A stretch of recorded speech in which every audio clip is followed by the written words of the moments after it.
72 గంటల్లోనే ఫోన్లోని అద్భుతమైన జ్యోతిష్య పరిష్కారం చూపిస్తారు. నమ్మండి, నమ్మకపోండి, ఇది నిజం.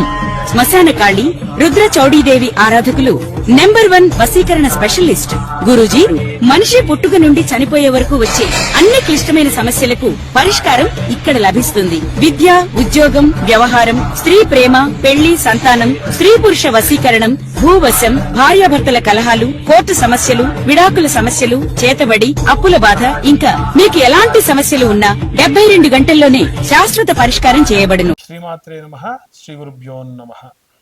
తదుపరి మీనరాశి. మీనరాశి వారికి సంబంధించి ఈ యొక్క మహాలయ పక్ష కాలమునందు ఎలా ఉండబోతుంది, ఎలాంటి రెమెడీస్ తీసుకోవాలి, ఎలాంటి మంత్రం చదవాలి అనేటువంటి విషయాన్ని ఇప్పుడు మనం తెలుసుకుందాం. ఈ యొక్క మీనరాశి వారికి సంబంధించి ఈ యొక్క మహాలయ పక్ష కాలమునందు విశేషంగా కొన్ని రకాలైనటువంటి మీ పితృదేవతలకు సంబంధించిన కార్యక్రమాలు సరిగ్గా చేసుకోవడం వల్ల జాతక సంబంధిత దోషముల నుండి దూరం అయిపోతారు. కొన్ని గ్రహ సంచారాలను బట్టి వాస్తవంగా మీనరాశి వారికి గురు రాష్ట్రాధిపతి కాబట్టి పితృదోషాలు ఎక్కువ ఆపాదించబడవు. కొన్ని గ్రహ సంచారాలు కనుక మీ జాతకంలో ఇప్పుడు నేను చెప్పినట్టుగా మీ పర్సనల్ జాతకంలో ఉంటే గనక అవి పితృదోషాలు ఉంటే అవి ఏంటో ఇప్పుడు తెలుసుకుందాం.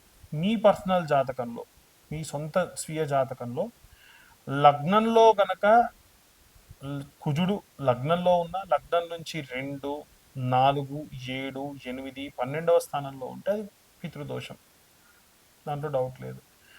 శుక్రుడు రాహు కలిసి ఉన్నా, ఎక్కడున్నా సరే శుక్రుడు రాహు కలిసి కనుక మీ జాతకంలో ఉంటే, శుక్రుడు రాహు శనిగ్రహం కలిసి ఉంటే అది కూడా పితృదోషమే. అలాగే విశేషంగా రాహువు సూర్యుడు 9వ స్థానంలో ఉన్న, ఉత్తర రాహు 9వ స్థానంలో ఉన్న అది కూడా పితృదోషమే. అలాగే బుధుడు గనక 1వ స్థానంలో 8వ స్థానంలో ఉన్నా కానీ అది కూడా పితృదోషమే. మీ లగ్నాధిపతి 6, 8, 12వ స్థానంలో ఉంటే పితృదోషం, కానీ ఈ గురుగ్రహానికి ఆ దోషం లేదు. సో మరి పితృదోషాన్ని ఎలా పోగొట్టుకోవాలండి అనంటే, గోకర్ణ క్షేత్రంలో విశేషంగా త్రిపిండేశార్థము, నారాయణ బలి, తిలోదక తర్పణము, బ్రాహ్మణ భోజనము, వాళ్ళకు వస్త్రదానము, తర్వాతకి విశేషంగా మీకు ఫుడ్, అకామిడేషన్, స్టే కూడా చేసుకోవడం వల్ల విశేషంగా దోషం అనేది పోతుంది. మీకు ఫుడ్, అకామిడేషన్, ఈ కార్యక్రమం అంతా కూడా కలిపి బయట 30-40 వేలు అలా ఛార్జ్ చేస్తూ ఉన్నారు. నేను దేవాలయ ప్రధాన అర్చకులతో మాట్లాడి మన వాళ్ళందరి కోసం తెలుసుకుంది ఏంటంటే, కేవలం ఒక్క 15,000 నుండి 21,000లో మీరు అక్కడ పూజాది క్రతువులు, ఫుడ్, అకామిడేషన్ కూడా తీసుకోవచ్చు. ఇక మరి ఆ విషయాన్ని ఎలా తెలుసుకోవాలి, మాకు పితృదోషం ఉందండి అనేటువంటి విషయాన్ని ఎలా తెలుసుకోవాలి అనంటే, మీ పేరు, date of birth, time, place గనక మాకు వాట్సాప్ చేస్తే 2,025 రూపాయలు తీసుకుని మీకు జాతకం అంతా ఇస్తారు. ఎందుకు 2,025 రూపాయలు కట్టాలంటే, నాకు 3 గంటలు టైం పడుతుంది, 60-70 పేజీల్లో మీకు జాతకం ఇవ్వాలి కాబట్టి మీకు డీటెయిల్డ్గా జాతకం ఇచ్చి మీ జాతకం గురించి మాట్లాడి, మీ జాతకంలో దోషములు ఉంటే అవన్నీ కూడా క్లియర్గా చెప్పడం జరుగుతుంది. దానికి 2,025 రూపాయలు ఛార్జ్ చేస్తా. అలాగే ఈ నెల ఎవరైతే జాతకం చెప్పించుకుంటారో 2,025 కట్టి వారికి జ్వాలాముఖి మాల కూడా ఇస్తా. ఇక అందరూ కూడా ఎలాంటి రెమెడీస్ తీసుకోవాలి, ఎలాంటి మంత్రం చదువుకోవాలనే విషయాన్ని ఇప్పుడు మనం తెలుసుకుందాం. మన యొక్క జీవితంలో మనము ఉత్తమ గతులు చేరాలి, మన జీవితంలో మనకి సరైనటువంటి అవకాశం లభించట్లేదు, మన జీవితంలో మనం ఎన్ని ప్రయత్నాలు చేసినా సరే ముందుకు వెళ్ళలేకపోతున్నాం. వ్యాపారం ప్రారంభిస్తే నష్టాలు బాగా జరుగుతున్నాయి, సంతానం కోసం ప్రయత్నిస్తే సంతానం అందట్లేదు, వివాహం కోసం చూస్తే పిల్లలకు పెళ్ళిళ్ళు అవ్వట్లేదు. ఎందుకు ఇలా జరుగుతుంది అని చాలామంది ఇబ్బంది పడుతూ ఉంటారు. ముఖ్యంగా అండి, నేను ఉదాహరణకు మీకు ఒక విషయం చెప్తా, బాగా అర్థమవుతుంది. నాకు తెలిసిన ఒక వ్యక్తిని చూశాను, కలిసా, మాట్లాడా. ఆయన ఏనాడు పెద్ద పెద్ద పూజలు చేసిన వాడు కాదు, ఎవ్వరికి అంత పెద్ద సహాయం చేసిన వాడు కాదు. అతని పని ఏదో అతను నమ్మిన సిద్ధాంతం ఏదో అతను తప్ప, గుడికి వెళ్తే ఓ దండం అర్చన చేయించుకుంటే ఓ 50 రూపాయలు తప్ప పెద్ద గొప్ప భాగవతుడు కాదు. కానీ ఆయన మంచి కోటీశ్వరుడు, ఆ డబ్బు సంపాదిస్తాడు. అప్పుడు నేను ఆయన్ని అడిగా, సార్ ఎలా సార్ మీరు ఇన్ని కోట్లు ఇంత డబ్బు సంపాదిస్తున్నారు, నేను ఎప్పుడు మీరు హోమాలు చేయంగా చూడలేదు, ఇటువంటి పూజలు చేయంగా చూడలేదు అని అడిగితే ఆయన ఒక మాట అన్నాడు, నాదేం లేదండి, అంత పెద్దలు చేసిన పుణ్యం అన్నాడు. అంటే మీ వారి తండ్రులు చేసిన పుణ్యము మీకు భాగంగా వస్తుంది. మీరు స్పెషల్గా చేయాల్సింది ఏం లేదు. మన తల్లిదండ్రులు మనకి ఆస్తి, అంతస్తు, అలాగే రోగములు కూడా వంశపారంపర్యంగా ఎలా ఇస్తున్నారో పుణ్యం కూడా అలాగే ట్రాన్స్ఫర్ అవుతుంది. ఇంకొంతమంది ఎన్ని పనులు చేసినా ఏమి కావు, ఎన్ని పూజలు చేసినా ఏమి కావు. దీనికి కారణం ఏంటంటే పితృదేవతలకు మనం సమర్పించేటువంటి, వారికి ఇచ్చేటువంటి, కనీసంలో కనీసం చేసేటువంటి మహాలయ పక్షంలో పితృతర్పణాలు, తిల ఉదకాలు, పిండ ప్రదానాలు. పితృతర్పణం అంటే నువ్వులు నీళ్లు వదిలిపెట్టడం. పిండ ప్రదానం అంటే ఇంతంత ఒక అన్నం ముద్దలా చేసి మన తండ్రికి, మన తాతకి, మన ముత్తాతకి వారి పేర్లు చెప్పి మనం వారికి ఈ యొక్క మహాలయ పక్షంలో పెట్టడం. అసలు ఈ మహాలయ పక్షం ఏంటి, ఇప్పుడు నేను చెప్పిన దానికి దీనికి సంబంధం ఏంటి అంటే, మన తల్లిదండ్రులు ఏమైనా పుణ్యం చేసి, మన తాత ముత్తాతలు ఏమైనా పుణ్యం చేసి చనిపోయి ఉంటే అక్కడికి వెళ్ళిన తర్వాతకి అక్కడ, అయ్యా నీ పుణ్యం ఉంది కదా, నీ పుణ్యం ఎవరికి ఇవ్వాలంటే నా నా మనవళ్ళు, నా పిల్లలు ఎవరైనా తిల తర్పణాలు వదిలినా, ఎవరైనా పిండ ప్రదానాలు చేసినా, ఒకవేళ నా తద్దినం అంటే నేను చనిపోయిన తిథి వాళ్ళకి తెలవకపోతే మహాలయ పక్షం అనేది ఒకటి వస్తుంది కదా, ఆ మహాలయ పక్షంలో నీ చవితి రోజు చనిపోతే చవితి నాడు, పాడ్యమి నాడు చనిపోతే పాడ్యమి నాడు, పంచమి నాడు చనిపోతే పంచమి నాడు, ఇలా ఎవరైనా సరే ఆయా తిథులలో గనక నా కోసమని తిల తర్పణాలు కానీ, తిల తర్పణం అంటే నువ్వులు నీళ్ళు వదిలిపెట్టడం, పిండ ప్రదానాలు అంటే ఇంతంత పిండి ముద్దతో, అన్నం ముద్దతో పిండం చేసి ఆ వాటిపైన నువ్వులు నీళ్ళు వదిలిపెట్టడం. అసలు మాకు తిథి తెలవదు, వారం తెలవదు, నక్షత్రం తెలవదు అనుకునేటువంటి వాళ్ళు ఈ యొక్క అమావాస్య, మహాలయ అమావాస్య వస్తుంది. ఆ మహాలయ అమావాస్య నాడు గనక ఎవరైనా సరే ఈ కార్యక్రమాలు చేసినా వాళ్ళు చేసిన పుణ్యం అనేటువంటిది వస్తుంది. మీరు ఈ కార్యక్రమాలు చేయలేదు, నేను ఇంటికి పెద్దోని కాదండి, మా అన్నయ్య చేస్తాడు, మా తమ్ముడు చేస్తాడు, మేమెందుకు చేయాలి, నేను ఇంటికి మధ్యవర్తిని, మధ్యలో ఉంటా, నేను మధ్య కొడుకుని, అసలు నాకు వీటి మీద నమ్మకం లేదు, ఇలా అంటే మీకు పిల్లలు పుడతారు కానీ మాకు పెళ్ళిళ్ళు కావు.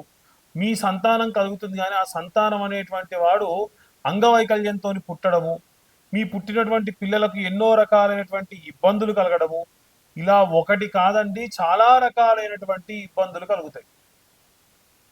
లేదా పెళ్లిళ్ళు కావు, పెళ్లిళ్ళైతే పిల్లలు కారు, పిల్లలైతే వాళ్ళకు సరైనటువంటి ఉద్ధతగతులు కలగవు, ఇలా ఎన్నో ఎన్నో రకాలైనటువంటి ఇబ్బందులు కలగవచ్చు. కాబట్టి వీలైనంత వరకు కూడా ఈ యొక్క మహాలయ పక్షంలో, పితృపక్షాలలో ప్రశాంతంగా మీ తల్లిదండ్రులకు చేసేటువంటి కార్యక్రమాలన్నీ కూడా ప్రాపర్గా చేయండి. లేకుంటే మీ యొక్క వంశాభివృద్ధి జరగదు, గోత్రాభివృద్ధి జరగదు. ఇప్పటి వరకు మేము మీకు చెప్పిన విషయాలు చాలా కూడా గోచార రీత్యా చెప్పేటువంటి విషయములు మాత్రమే. పూర్తిగా మీ జాతకం విశ్లేషణగా కావాలంటే ఖచ్చితంగా చాలా మంది మీ పేరు, డేట్ ఆఫ్ బర్త్ టైం లేని వాళ్ళు ఫోన్ చేస్తున్నారు. మీ డేట్ ఆఫ్ బర్త్ టైం లేకపోతే మీ ప్రాబ్లం ఏంటో వాట్సాప్ చేయండి, దానికి సరైనటువంటి రెమెడీ పంపిస్తాను మీకు. దానికి కేవలం 504 రూపాయలు తీసుకుంటా. లేదండి నాకు మొత్తం జాతకం కావాలి, నా జాతకం ఏమిటి అంతా తెలవాలి అనుకుంటే 2025 రూపాయలు కడితే 60-70 పేజీల్లో జాతకం మీకు ఇస్తా, మీతో డీటెయిల్గా మాట్లాడతా. దానికి కాను నేను ఛార్జ్ చేసేది 2025 రూపాయలు ఛార్జ్ చేస్తా. డీటెయిల్డ్గా జాతకం విశేషంగా తెలుసుకోవచ్చు. ఇవి ఈ యొక్క పితృపక్షాలలో ప్రతి రాశి వాళ్ళు, అసలు పితృదోషాలుంటే ఇవి అన్ని పోగొట్టుకోవడానికి నారాయణ బలి లాంటి పెద్ద పెద్ద పూజలు చేయించాలి. అలాంటివి చేయించకుండా మనం ప్రశాంతంగా ప్రతి సంవత్సరం వచ్చేటువంటి మహాలయాల్లో ఈ యొక్క తిలదర్పణాలు చేసుకోవడం చాలా మంచిది. ఇంకొకటి ఏమిటంటే, ఎవరైతే ఈ నెల జాతకం చెప్పించుకుంటారో జాతకం చెప్పించుకున్న వారికి ఈ యొక్క జ్వాలాముఖి మాల కూడా ఇవ్వడం జరుగుతుంది. ఆసక్తి కల వారి కింద ఉన్న నెంబర్కి కాంటాక్ట్ చేయొచ్చు. సర్వే జనా సుఖినో భవంతు. స్వస్తి. ద్వాదశ రాశుల వారికి కూడా లాస్ట్లో ఇది వేసుకోండి. ఇందాక చెప్పిన వీడియో కాకుండా ఇదే వేసుకోండి. ద్వాదశ రాశుల వారికి కూడా ఇప్పుడు నేను చెప్పే కంటెంట్ని ఎండింగ్లో వేసుకోండి పితృపక్షానికి సంబంధించి. అసలు పితృపక్షం అంటే ఏంటి? ఈ పితృపక్షాన్ని ఎందుకు పెట్టారు? అసలు పితృదేవతలు చేసిన పుణ్యం మనకెలా వస్తుంది? అసలు పితృదోషాలు ఉంటే మన ఇంట్లో ఏ ఇబ్బందులు వస్తాయి? మనం ఈ పితృదోషాలు పోగొట్టుకోవడానికి ఏ మంత్రం చదవాలి, ఎలాంటి దానాలు ఇవ్వాలి అనే విషయాన్ని ఇప్పుడు తెలుసుకుందాం. విశేషంగా పితృదోషాలు అనేవి ఎలా వస్తాయి, ఎలా పోతాయి, అసలు పితృదేవతలకు మనం ఎలా చేస్తామంటే, మనకు ఒక సంవత్సరం అయితే పితృదేవతలకు ఒక రోజు, ఆ రోజున వారికి గనక మనం కరెక్ట్గా భోజనం పెడితే వాళ్ళకు ఆ రోజు ఆకలి తీరుతుంది. వాళ్ళు చేసిన పుణ్యం మన పిల్లలకు, మన ముందు ముందు తరాలకు వస్తాయి. కాబట్టే పితృదోషాలు ఆ ప్రకారంగా పోతాయి. ఆ ప్రకారంగా అందరూ కూడా విశేషంగా ఈ యొక్క పితృదోషాలు పోగొట్టుకోవచ్చు. అయితే మనకు చాలా మందికి ఏమైందనంటే, పూర్వము మనందరం కూడా ఏంటంటే చిన్న చిన్న మట్టిలలో ఉండేవాళ్ళము. అప్పట్లో రాసిచ్చిన పేపర్లో తాళపత్రాలు పోయేవి వర్షానికి.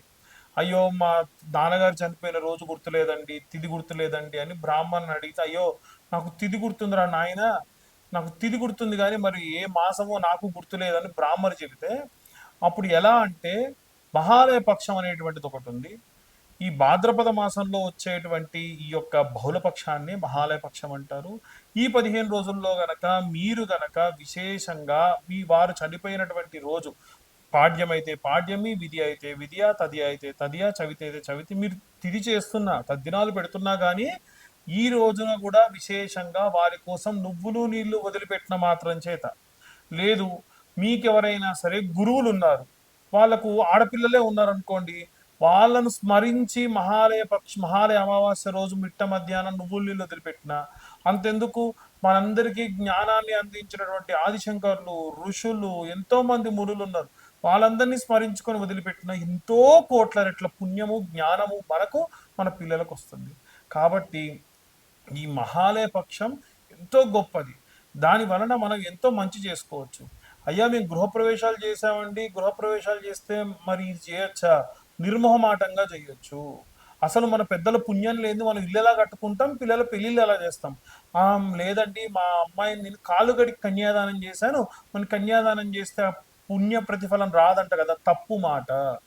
ఎట్టి పరిస్థితుల్లో కన్యాదానం చేసిన వాళ్ళు కూడా చెయ్యాలి. మీ అన్నదమ్ములు చేస్తుంటే వాళ్ళతో పాటు కూర్చోవాలి, వాళ్ళతో పాటు తిల ఉదకాలు వదిలిపెట్టాలి, ఖచ్చితంగా చెయ్యాలి. ఈ తద్దినాలు చేయము, మా పితృదేవతలకు చేయమనంటే అది వంశాన్ని కట్టి కుదిపేస్తుంది, చాలా పెద్ద దోషం. ఒకవేళ మేము పెళ్లి చేసామనో, మేము ఇల్లు కట్టుకున్నామనో, మా కోడలు ఉదాహరణ కొంతమందికి 9వ నెల ఉంటుంది కోడలు, మా 9వ నెల కోడలు ఉందండి, వదిలిపెట్టాల్సిందే, నువ్వులు నీళ్ళు వదిలిపెట్టాల్సిందే, ఏ తప్పు లేదు దాంట్లో, ఏ దోషం లేదు. ఎవరన్నా చెబితే కూడా తప్పు. కొంతమంది యజ్ఞాలు, హోమాలు, పెళ్లిళ్ళు చేసుకునే ఇల్లులుంటే పిండాలు మాత్రమే పెట్టకుండా తిల ఉదకాలు వదిలిపెట్టండి అని చెప్తారు. అది శాస్త్రంలో ఒక చిన్న నియమం మాత్రమే తప్ప అసలు కార్యక్రమమే చేసుకోకూడదు. చాగంటి గారు లాంటి వారు కూడా ఎన్నో సందర్భాల్లో చెప్పారు, అందరూ కూడా చేసుకోవాలి. దయచేసి పితృపక్షాల్లో మనం బ్రాహ్మణులకు ఇచ్చేటువంటి తిథి అన్ని చేసుకోవాలి. లేదండి మాకు తిథి తెలవదు, వారం తెలవదు, నక్షత్రం తెలవదు, ఏ రోజు చనిపోయారు అన్న వాళ్ళు మహాలయ అమావాస్య రోజు పెట్టుకోవాలి. అయితే మేమన్నీ కూడా కరెక్ట్గానే పెడుతున్నామండి, జాతకరీత్యా మాకు పితృదోషం ఉందండి, మేము పితృదోష నివారణ పూజలు కూడా చేయించామండి అనే వాళ్ళు కొంతమంది ఉంటారు.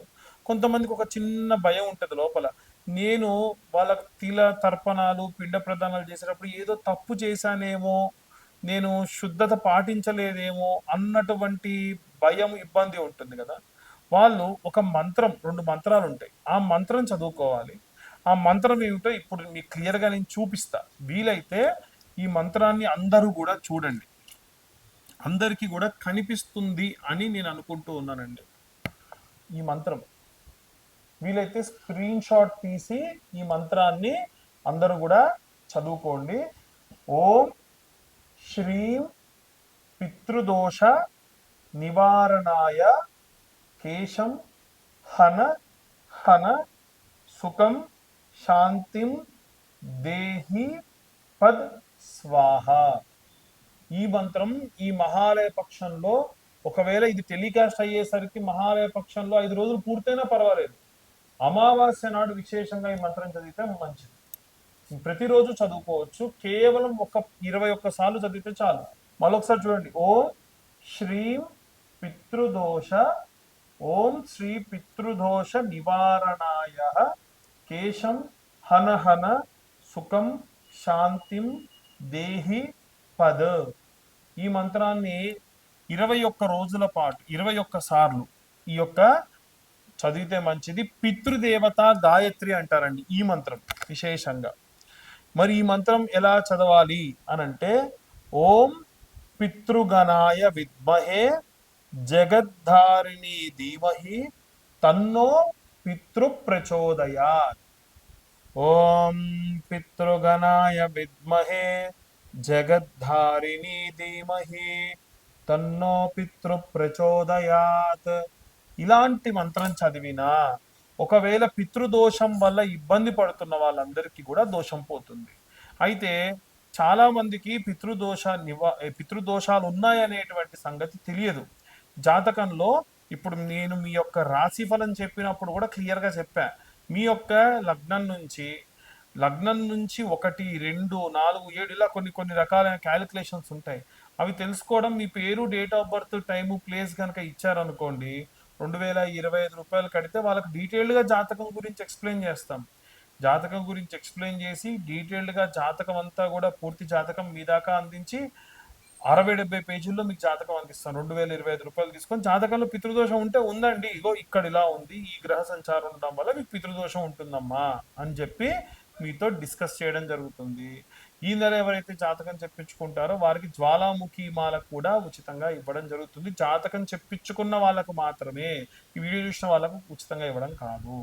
ఇంకొకటి ఏమిటంటే, ఈ పితృదోషాలు ఎలా పోగొట్టుకోవాలి, మాకు పితృదోషం ఉందని తెలుసు ఆల్రెడీ కొంతమందికి అంటే, గోకర్ణ క్షేత్రంలో ఆలయ ప్రధానార్చకులు వారి చేత్తోనే ఈ యొక్క త్రిపిండీశార్థము, నారాయణ బలి, తిలోదక తర్పణములు, బ్రాహ్మణ భోజనములు, మీ ఫుడ్, అకామిడేషన్ అన్ని కూడా అరేంజ్ చేయడం జరుగుతుంది. దానికి కాను 15 నుంచి 21 వేల రూపాయలు మాత్రమే ఛార్జ్ చేయడం జరుగుతుంది తప్ప ఎటువంటి ఎక్స్ట్రా ఛార్జెస్ చెయ్యరు. చాలా మంది బయట 30-40 వేల రూపాయలు ఖర్చు పెట్టుకొని ఇబ్బందులు పడుతూ ఉన్నారు. కేవలం 15 నుండి 21 వెయ్యి రూపాయలతో మీకు డీటెయిల్డ్గా ఈ యొక్క గోకర్ణ క్షేత్రంలో పూజ, ఫుడ్, అకామిడేషన్ అంతా కూడా ఉంటుంది. ఆసక్తి గల వారి కింద ఉన్న నెంబర్కి కాంటాక్ట్ చేయొచ్చు.